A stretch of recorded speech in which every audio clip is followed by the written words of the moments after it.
गुणानां विस्तरं वक्ष्ये स्वभावानां तथैव च पर्यायाणां विशेषेण नत्वा वीरं जिनेश्वरम्। जय बोलिए देवादिदेव 1000 श्री आदिम तीर्थंकर आदिनाथ भगवान की जय। आचार्य भगवंत देवसेन स्वामी महाराज की जय। सभी को जय जिनेन्द्र। मान्यवर पूज्यवर आचार्य भगवंत देवसेन स्वामी महाराज द्वारा विरचित श्री आलाप पद्धति जी ग्रंथ का हम सभी लोग स्वाध्याय कर रहे हैं। इसमें हमारी अभी उपनय की चर्चा चल रही थी और उपनय के हमने 3 भेदों को समझा था, सद्भूत व्यवहार, असद्भूत व्यवहार और उपचरित सद्भूत व्यवहार, अर्थात उपचरित असद्भूत व्यवहार 3 भेद, जिसमें सद्भूत व्यवहार नय की चर्चा हुई थी और उसके हमने शुद्ध सद्भूत व्यवहार नय और अशुद्ध सद्भूत व्यवहार नय के माध्यम से 2 भेदों की चर्चा की थी। आइए इस कक्षा में हम लोग असद्भूत व्यवहार नय की चर्चा प्रारंभ करते हैं। सूत्र क्रमांक 84, असद्भूत व्यवहारस्त्रेधा। असद्भूत व्यवहारस्त्रेधा अर्थात असद्भूत व्यवहारः त्रेधा।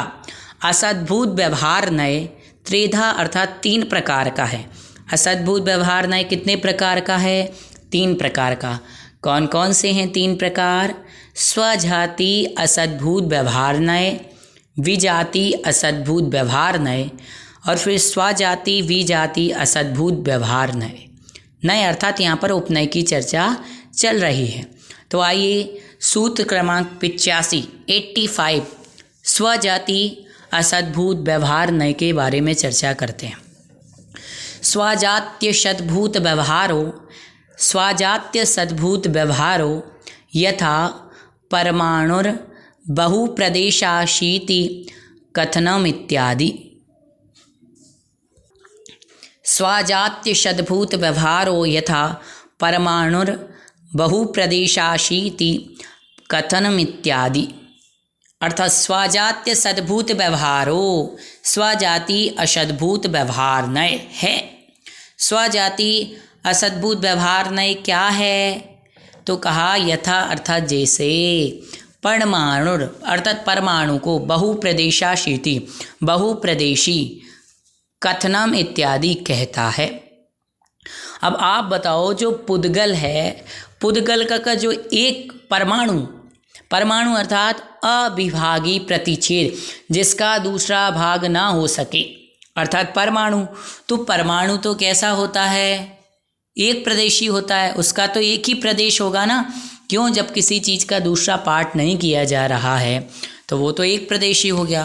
फिर परमाणु को क्या कहना? स्वजाति असद्भूत व्यवहार नय कह रहा है कि परमाणु को बहुप्रदेशी कहना। क्यों कहना बहुप्रदेशी? स्वजाति की अपेक्षा से। अब स्वजाति की अपेक्षा से कैसे कहना? जैसे उदाहरण के लिए हम मान लें शक्कर है और शक्कर का आपने क्या बनाया? लड्डू बनाया। शक्कर का जब भगवान का मोक्ष कल्याणक होता है तो चीनी का, शक्कर का हम सब क्या बनाते हैं? लाडू बनाते हैं, लड्डू बनाते हैं, निर्वाण लाडू बनाते हैं। तो अब निर्वाण लाडू में तो शक्कर के बहुत सारे दाने, बहुत सारे परमाणु हो गए, तो वह तो किस पर्याय में पहुंच गया? स्कंद रूप में हो गया। वह तो परमाणु नहीं रहा ना, उसमें तो बहुत सारे शक्कर के परमाणु मिल गए, मीठा के परमाणु मिल गए और क्या बन गए? स्कंद बन गए। परंतु जब जो एक परमाणु होगा अविभागी प्रतिच्छेद, वो तो एक होगा, तो 1 से 2, 2 से 4, 4 से 6 ऐसे करके सब मिल करके एक क्या बन गया? लाडू बन गया, लड्डू बन गया। तो उसको हम क्या कहते हैं? लाडू कहते हैं। तो वहाँ पर जितने भी पुद्गल के परमाणु हैं वो सब एक ही धातु के हैं, अर्थात सब पुद्गल ही जाति के हैं। उसमें और किसी का कुछ नहीं मिला हुआ है, उसमें सब शक्कर के ही, सब वहाँ पर पुद्गल के ही हैं। तो पुद्गल की जाति की अपेक्षा से उसको क्या कहा? स्वजाति कहा। किसकी अपेक्षा से? पुद्गल की जाति की अपेक्षा से। ठीक है। और उसको एक जो पुद्गल का अणु है वो कैसा है? बहुप्रदेशी इसलिए कहा भैया स्वजाति। क्यों? क्योंकि ये जरूर एक स्वतंत्र है, परंतु इसके जैसे और भी तो हैं है कि नहीं, शक्कर के कण और भी तो हैं, इसकी अपेक्षा से वहाँ पर उसको स्वजाति सद्भूत व्यवहार नय कहा। समझ गए? सद्भूत व्यवहार नय समझ गए? सद्भूत व्यवहार नय तो सबको बहुत अच्छी तरीके से पूर्व की कक्षा में आ गया था, और असद्भूत व्यवहार नय भी हो गया। असद्भूत व्यवहार नय का काम क्या है? भिन्न पदार्थ को एक कहना, भिन्न पदार्थ को अभिन्न कहना। अलग अलग हैं, अब आपको पता है परमाणु अलग अलग है, एक परमाणु अलग है, दूसरा अलग, तीसरा अलग, फिर भी उसको क्या कहना? अभिन्न कहना, एक जैसा बहुप्रदेशी कहना। ठीक है, आगे सभी को समझ में? हाँ, चलिए अगला सूत्र पढ़ते हैं। अब अगले सूत्र में विजाति असद्भूत व्यवहार नय की चर्चा कर रहे हैं। विजात्य सद्भूत व्यवहारो, विजात्य सद्भूत व्यवहारो यथा मूर्त्वं मति ज्ञानम यतो मूर्त द्रव्येण जनितम। विजात्य सद्भूत व्यवहारो यथा मूर्त मति ज्ञानम यतो मूर्त द्रव्येण जनितम। आचार्य भगवंत कह रहे हैं कि विजाति असद्भूत व्यवहार उपनय किसे कहते हैं? तो कहा जैसे मति ज्ञान मूर्त है, क्यों? मूर्त द्रव्य से उत्पन्न हुआ है। अब भैया मति ज्ञान को मूर्त क्यों कहा जा रहा है? मति ज्ञान उदाहरण दिया, विजाति असद्भूत व्यवहार नय क्या है? स्वजाति में तो हमने क्या समझा था? जीव, पुद्गल, धर्म, अधर्म, आकाश, काल 6 द्रव्य हैं, और वहाँ पर पुद्गल द्रव्य की ही बात चल रही थी, पुद्गल में पुद्गल की बात चल रही थी, जीव में जीव की बात चल रही थी, परंतु यहाँ तो किसकी बात चल रही है? मति ज्ञान। अब मति ज्ञान है वो जीव को होता है, और जीव अमूर्तिक होता है, और मूर्तिक लक्षण किसका है? पुद्गल का। तो यहाँ पर जीव और पुद्गल 2 द्रव्यों की, वहाँ तो एक ही की बात चल रही थी, तो स्वजाति अर्थात पुद्गल की बात चल रही थी, परंतु यहाँ जीव और पुद्गल की बात चल रही है, तो विजाति हो गया। जीव के लिए तो पुद्गल क्या हो गया? विजाति हो गया, और पुद्गल के लिए जीव क्या हो गया? विजाति हो गया, दूसरी जाति वाला हो गया। तो अब आप समझिए कि जो मति ज्ञान है वह मति ज्ञान किसके होता है? जीव के होता है। ठीक है, और मूर्तिक लक्षण किसका है? पुद्गल का है। अब मति ज्ञान को मूर्त इसलिए कहा, कोई आपसे प्रश्न पूछ ले, क्योंकि द्रव्य संग्रह जी में कहा गया है वर्ण रस पंचगांधा 2 फासा अट्ठ निश्चया जीवे रो संति अमुत्ति तदो व्यवहार मुत्ति बंधा दो। जीव निश्चय से तो अमूर्तिक है, परंतु कर्म बंध होने के कारण से व्यवहार नय की अपेक्षा से क्या है? जीव मूर्तिक है। तो वही यहाँ पर व्यवहार नय की अपेक्षा से बता रहे हैं कि जो जीव जब मूर्तिक कहा जाएगा तो जीव का ज्ञान भी क्या हो जाएगा? मूर्तिक हो जाएगा। क्यों? क्योंकि वो ज्ञान, वो मति ज्ञान क्या है? अभी मति ज्ञान का जो शयोपशम है वह क्या है?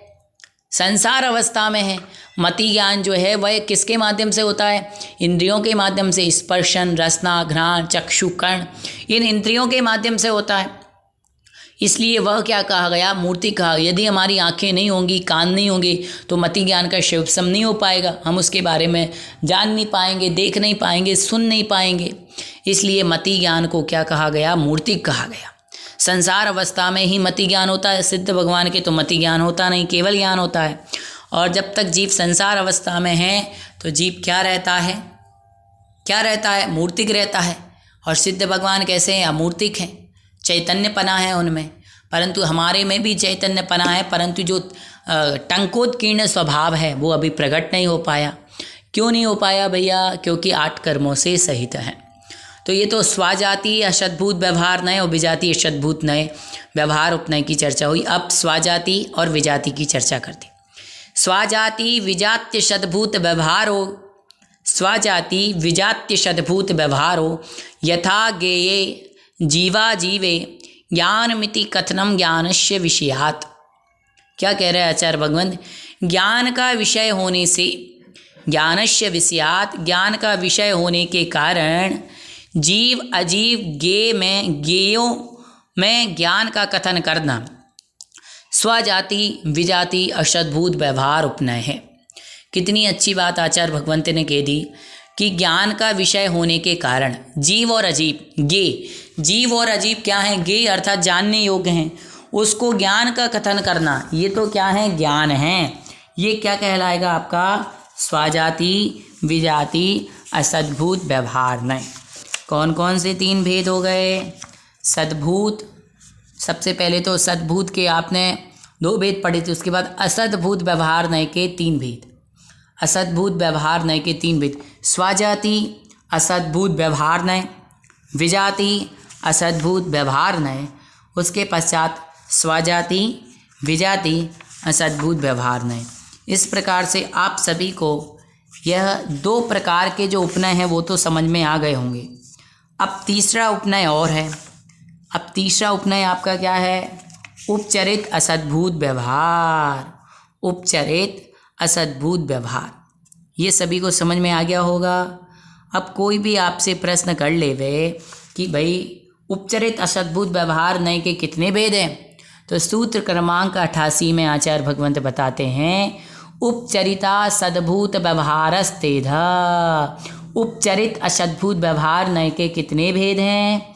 3 भेद हैं। कितने भेद हैं? 3 भेद। कौन कौन से 3 भेद हैं? तो इसमें का स्वजाति उपचरित असद्भुत व्यवहार नय, विजाति असद्भूत विजाति उपचरित असद्भुत व्यवहार नय, और स्वजाति विजाति उपचरित असद्भुत व्यवहार नय। सूत्र क्रमांक 89 नंबर में बताते हैं स्वजात्युपचरित सद्भूत व्यवहारो यथा पुत्र दारादिमम। स्वजात्युपचरिता सद्भूत व्यवहारो यथा पुत्र दारादिमम। स्त्री पुत्र आदि मेरे हैं, ऐसा कहना स्वजाति उपचरित सद्भूत असद्भूत व्यवहार नय है। स्वजाति उपचरित असद्भूत व्यवहार नय क्या कहता है? स्त्री पुत्र आदि मेरे हैं, परंतु आप सभी जानते हैं स्त्री पुत्र आदि मेरे नहीं हैं। बताइए, माता पिता स्त्री पुत्र भैया बहन, क्या ये मेरे हैं? जो मनुष्य की पर्याय धारण करके आए ये मेरे हैं? नहीं है ना, ये तो हमारे नहीं हैं, ये वास्तविकता है। परंतु क्या कह रहा है? स्वजाति उपचरित असद्भुत व्यवहार नहीं कह रहा है ये मेरे हैं। स्वजाति मतलब जीव की ही जाति, मैं जीव हूँ तो मैं जीव को ही अपना कह रहा हूँ। ये माँ जो जीव है वो मेरी है, पिता जो जीव हैं वो मेरे हैं। ये कौन सा नय कह रहा है? ये स्वजाति उपचरित असद्भुत व्यवहार नय कह रहा है। ठीक है। अब विजाति उपचरित असद्भुत व्यवहार नय क्या कहता है? विजात्युपचरिता सद्भूत व्यवहारो यथा वस्त्राभरण हेम रत्नादिमम। अब विजाति उपचरित असद्भुत व्यवहार नय क्या कह रहा है? वस्त्र मेरे हैं, आभूषण मेरे हैं, स्वर्ण मेरे हैं, रत्न मेरे हैं। ये मोबाइल मेरा है, जिस मोबाइल से आप क्लास पढ़ रहे हैं ये मोबाइल मेरा है। जो आपके सामने पुस्तक रखी है पुस्तक मेरी है, ये पेन मेरी है। जबकि ये पेन तो क्या है? पुद्गल है। पुस्तक क्या है? पुद्गल है। मोबाइल क्या है? पुद्गल है। वस्त्र क्या है? पुद्गल है। तो जीव अपने से जो विपरीत द्रव्य है, अपने से जो दूसरी जाति वाला द्रव्य है, उस चीज को भी अपना कह रहा है। इसलिए विजाति उपचरित असद्भुत व्यवहार नय हो गया। जो मेरा नहीं है उसको भी मेरा कहना, जो मेरी जीव की जाति का नहीं है, पुद्गल की जाति का है, तो पुद्गल की जाति की जो वस्तु है उसको अपना कहना विजाति उपचरित असद्भुत व्यवहार नय है। और जो मेरा नहीं है फिर भी मेरा कहना, लेकिन जीव की जाति का है, माता पिता पुत्र मित्र, उसको अपना कहना ये स्वजाति उपचरित असद्भुत व्यवहार नय है। अस्वजाति विजाति उपचरित असद्भुत व्यवहार नय क्या है? तो कहा स्वजाति विजात्युपचरिता सद्भूत व्यवहारो यथा देश राज्य दुर्गादिमम। यथा देश राज्य दुर्गादिमम, देश राज्य दुर्ग शहर और राजधानी ये मेरे हैं। ये क्या कहलाता है? स्वजाति विजाति उपचरित असद्भुत व्यवहार नय। देखिए, आचार्य भगवंतों ने सबसे पहले प्रमाण बताया था, प्रमाण के बाद नय बताया। नए प्रमाण के द्वारा जाने हुए ज्ञान का जो अंश है उसको जानता है। समझ गए? और एक एक नय में यहाँ पर विशेष चर्चा की गई है। उपचरित असद्भुत व्यवहार नय के 3 भेद, स्वजाति उपचरित असद्भुत व्यवहार उपनय, विजाति उपचरित असद्भुत व्यवहार उपनय, स्वजाति विजाति उपचरित सद्भूत व्यवहार उपनय। स्वजाति जो नए उपचार से उपचार मतलब जो नहीं है फिर भी उसको वैसा मानना, वह उपचार कहलाता है। जो नए उपचार से स्वजातीय द्रव्य में स्वजातीय द्रव्य को स्वामी बताता है, वह स्वजातीय उपचरित असद्भुत व्यवहार नय है। जैसे पुत्र, स्त्री आदि मेरे हैं, मैं इनका स्वामी हूँ, ये भाई है, ये माता है, ऐसा कहना। और विजातीय उपचरित असद्भुत व्यवहार उपनय, वस्त्र मेरा है, स्वर्ण आदि आभूषण मेरे हैं, ऐसा कहना, ये क्या कहलाता है? सोना चांदी मेरा है। ये सब विजातीय द्रव्य हैं। सोना चांदी ये अपनी जीव जाति के द्रव्य नहीं है, ये आत्मरूप नहीं है, ये तो पुद्गल जाति के द्रव्य हैं, अर्थात ये असद्भूत हैं। फिर भी इनको अपना मानना, इनको अपना कहना, ये क्या हो गया? विजाति उपचरित असद्भुत व्यवहार नय। और स्वजाति विजाति उपचरित असद्भुत व्यवहार नय क्या है? देश, राज्य, दुर्ग, ये सब मेरा है। ये स्वजाति विजाति उपचरित असद्भुत व्यवहार नय का विषय है। क्यों? क्योंकि यहाँ पर मिश्र अवस्था, मिश्र द्रव्य है। मिश्र द्रव्य का स्वामी बताए। क्यों? क्योंकि देश, राज्य, दुर्ग आदि में सचेतन और अचेतन दोनों ही पदार्थों का समावेश है। मैं की अपेक्षा से देश में रहने वाले जो राजा आदि, प्रधानमंत्री, राष्ट्रपति जो लोग हैं उनका ग्रहण हो जाता है, तो स्वजाति हैं। और अचेतन पदार्थ अर्थात जो देश, दुर्ग, राज आदि में जो वस्तु हैं, जो दुर्ग बना है, किला बना है, पत्थर सीमेंट आदि का बना, इसलिए विजाति है। तो यहाँ पर दोनों का ग्रहण हो जाता है, इसलिए स्वजाति विजाति उपचरित असद्भुत व्यवहार उपनय कहा गया। तो इस प्रकार से आप सभी लोग समझ ही गए होंगे कि उपनय यहाँ पर 3 प्रकार के आचार्य भगवंत ने कहा। उपनय भेदा उच्यन्ते, उपनय के 3 भेद हैं। सद्भूत व्यवहार उपनय, असद्भूत व्यवहार उपनय, उपचरित असद्भूत व्यवहार उपनय। सद्भूत व्यवहार उपनय के 2 भेद, शुद्ध सद्भूत व्यवहार उपनय, अशुद्ध सद्भूत व्यवहार उपनय। उसके पश्चात असद्भूत व्यवहार उपनय के 3 भेद, स्वजाति असद्भुत व्यवहार उपनय, विजाति असद्भुत व्यवहार उपनय, स्वजाति विजाति असद्भुत व्यवहार उपनय।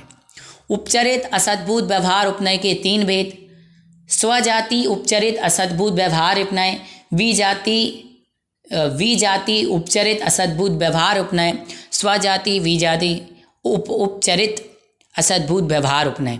तो इस प्रकार से उपनयों का कथन आचार्य भगवंत ने बहुत ही अच्छे तरीके से यहाँ पर बताया। तो आप सभी लोग यहाँ पर नय के बारे में बहुत ही अच्छी तरीके से समझ गए होंगे। नय और उपनय, नय तो हमने आपको बता ही दिया था कि नय के आचार्य भगवंतों ने यहाँ पर 9 भेद किए थे। कौन कौन से 9 भेद किए थे? तो आप सभी को बहुत अच्छी तरीके से याद होगा। द्रव्यार्थिक, पर्यायार्थिक। आप जब हमने नए अधिकार, जब हम लोग बहुत अच्छी तरीके से चर्चा कर रहे थे, तो नए अधिकार में आपका बताया गया था द्रव्यार्थिक, पर्यायार्थिक, नैगम, संग्रह, व्यवहार, ऋजुसूत्र, शब्द, समभिरूढ़ और एवं भूत नय। ये 9 नय बताए। और 9 नयों में भी द्रव्यार्थिक नय के 10 भेद, पर्यायार्थिक नय के 6 भेद, नैगम नय के 3 भेद, संग्रह और व्यवहार और ऋजुसूत्र नय के 2 भेद, शब्द नय, समभिरूढ़ नय और एवं भूत नय के 1 भेद बताए गए थे। तो इनके स्वरूप को भी हमने बहुत अच्छी तरीके से जाना था। उसके पश्चात उपनय की चर्चा की गई, तो उपनय के 3 भेद बताए थे। और 3 भेद में भी सद्भूत व्यवहार उपनय के 2, असद्भूत व्यवहार उपनय के 3 और उपचरित असद्भुत व्यवहार के 3 भेद यहाँ पर बताए थे। तो इस प्रकार से हमने उपनयों के बारे में बहुत अच्छी तरीके से चर्चा कर ली। उसके पश्चात अब हमारे यहाँ पर 91 अर्थात 91 सूत्र तक हो चुके हैं। इसके पश्चात आगे सूत्र नंबर 92 से अगली कक्षा में हम पढ़ेंगे। और सूत्र नंबर 92 में अब आगे जो आपको स्वरूप यहाँ पर बताया जाएगा। तो अभी तक तो जो अधिकार चल रहे थे, द्रव्यार्थिकार, पर्यायाधिकार, ऐसे अधिकार चल रहे थे और इसमें हमने स्वरूप जाना। अब आगे जो आपका 92 नंबर का सूत्र आएगा, उसमें आपका चढ़ेगा गुण व्युत्पत्ति अधिकार। गुण व्युत्पत्ति अधिकार में जो हमने गुणाधिकार पढ़ा था, उसकी व्युत्पत्ति अर्थात उसके विशेष के बारे में यहाँ पर आपके लिए उसमें बताएंगे, है ना। तो इस प्रकार से अगली कक्षा में हम आगे पढ़ेंगे। सभी के लिए जय जिनेंद्र।